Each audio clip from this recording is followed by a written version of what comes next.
In this video, I'll show you how to use month layout in calendar view in monday.com. Start by opening the board where your tasks or schedules are stored. Before we start, make sure your board has a date or timeline column included. If you don't have one, click the plus button on the right side of your columns and add the date or timeline column.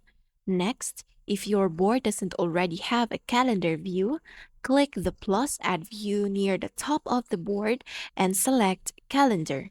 This view will display tasks based on the date column connected to the calendar.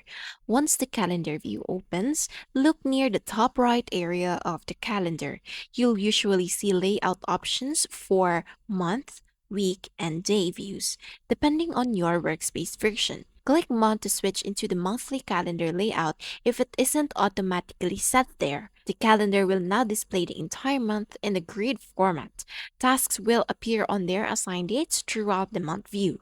You can click on any calendar item to open the related task directly.